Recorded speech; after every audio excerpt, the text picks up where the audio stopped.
Hey guys, welcome to this exciting pre-release beta preview of the top Mach Studio F-22 Premium. Here we are, Echo Golf Kilo Bravo London Biggie Hill by Pilot Plus. Excellent scenery.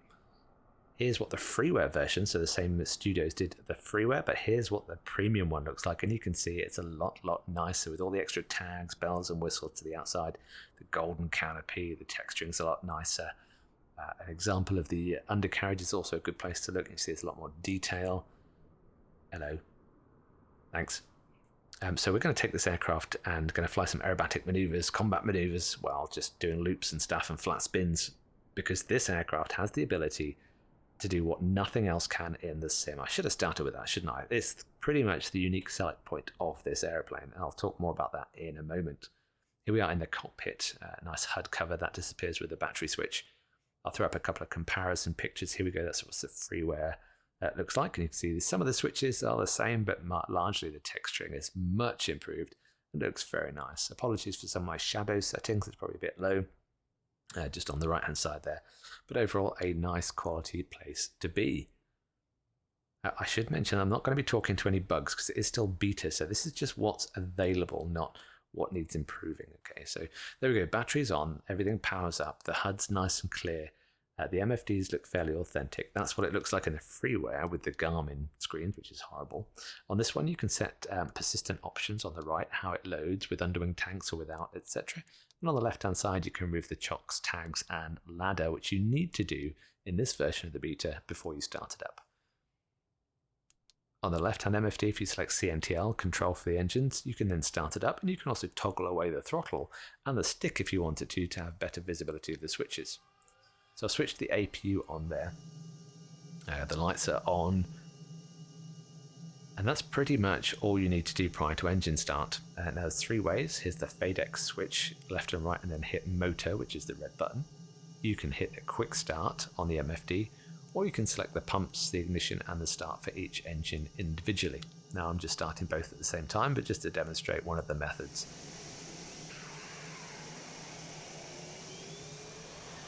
Some really nice sampled exterior noises, which I believe are from the real F-22. On the mid-fuselage left side, you can see the APU inlet and exhaust doors are open, which is nice animations on the outside too. And the engine's complete, or the engine starts complete at about 25 RPM, where I'm just going to switch stuff off. If you want to switch the engine off, you have to switch the pump switches off. And then I've switched the APU off, and the generator's on. And the taxi light is on.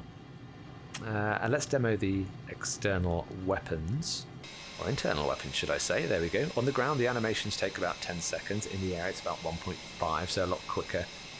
And it comes loaded with a couple of sidewinders and I believe 6 AMRAAMs. Now caution, if this is available on the marketplace it will likely not have those weapons, so be careful where you buy it from. It should be available on the marketplace and from external or third-party retailers. I'm not sure about Xbox just yet. So canopy's down, we're just about ready to go. And what we're going to do for the flight profile, we're going to take off and do a powered loop, which is just pull up into the vertical, pivot turn, and then fly out from the zero forward flight. And then we'll do a flat spin, which is one of the trademark maneuvers of this airplane. And I'm honest to goodness, I have not found another aircraft that can actually do this in this simulator. Now, DCS fanboys, yes, I know, look away. But it's a very good effort considering Microsoft and the Sabre have hardwired various flight dynamics that developers, hard for me to talk, that developers have to code around. Okay, so I'll talk through some of those as we go, as well as techniques of how to do it.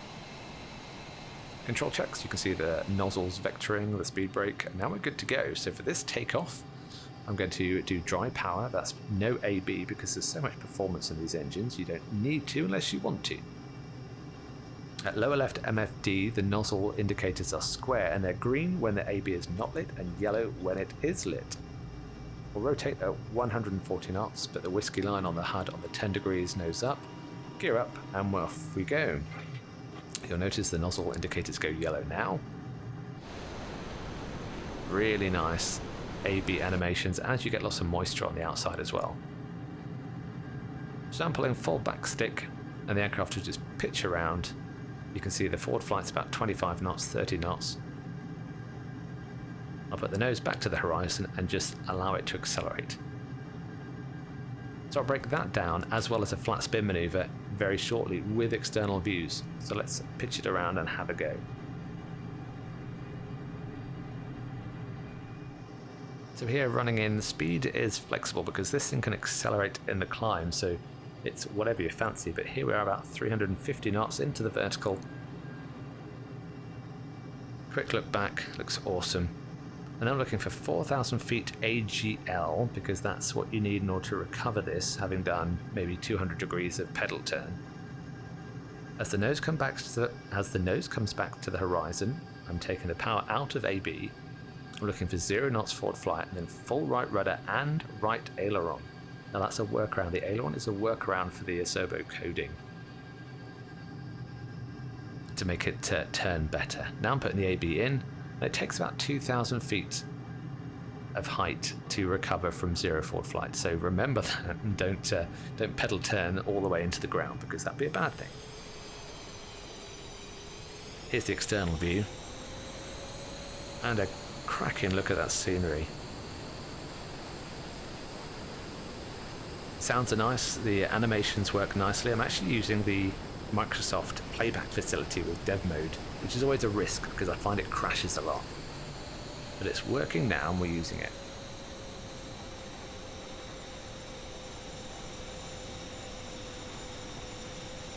Beautiful.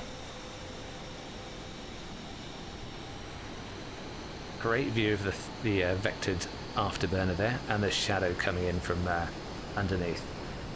Nice. Next we're going to go into a teardrop turn, so I'm going to turn right and then reverse left using some of the thrust vectoring and just show you how quickly the speed bleeds off.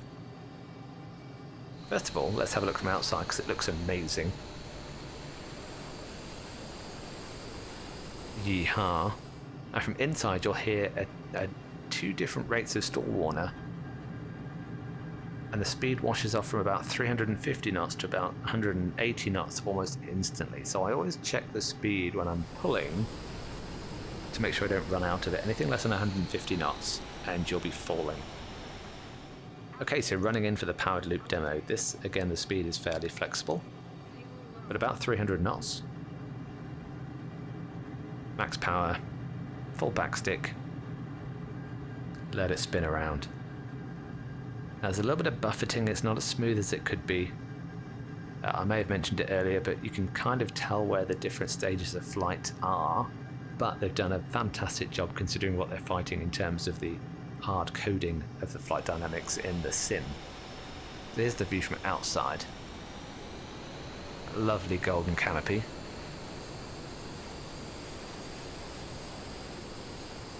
That's just great scenery. I mean, look at that, just flipping around. Very, very, very cool.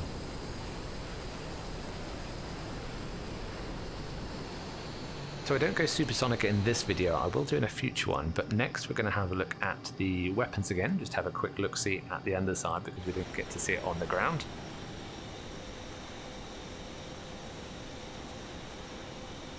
Now remember, if you're buying from Marketplace, you'll probably not have the weapons. You can't shoot them, they don't disappear when you pull the trigger, but they do add weight to the aircraft, so they do have an effect, but mostly they're for show. And before we recover back to the airfield for a run and break, and I'll talk through some techniques for that, I'm going to pitch into the vertical and just show you one more time that those weapons and the view, because the clouds I'm using, part of a SoFly Weather Preset Pro, slightly adjusted by me. But look at that. I put it in the drone cam mode, which means I can't fly the aircraft, so it's doing what it wants. Nice. But actually it just starts doing quite a nice stall turn. And the manual it comes with includes lots of things about how to fly it, how to do each of the aerobatic maneuvers. That's a quick demo of how quickly the animation of the bomb bay doors goes back in. And now we're heading back home. But yes, like I say, the manual has lots of good stuff on techniques of how to fly it. And that's the unique thing about this airplane, it's how it flies. So running back into Biggin Hill, we're going to do left-hand brake climbing to about 1,000 feet. I'm running in about 450, but remember from that teardrop turn I did, it loses the speed almost instantly. Now I keep half an eye on the speed, half an eye on my spacing, and I'm looking to roll out less than 250 knots. 290 I think is the gear limiting speed. Is a replay from outside because it looks amazing.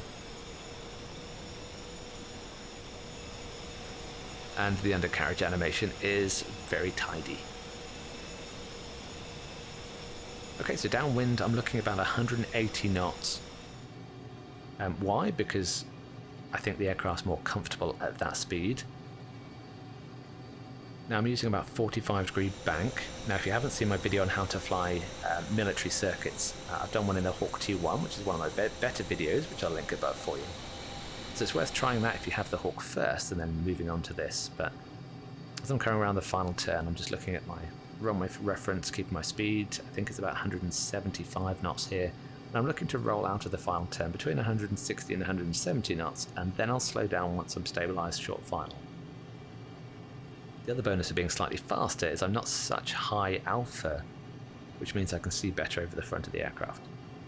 So I'm putting the flight path marker on my aim point. It's showing about 4.5, 5 degrees, but from reference it looks more like 3.5 to 4. Now I'll get the speed back towards 150 and I'm looking to give a small check, like a flare, and let it touch down. Don't know why it tells me to add power when I'm trying to land, but there you go.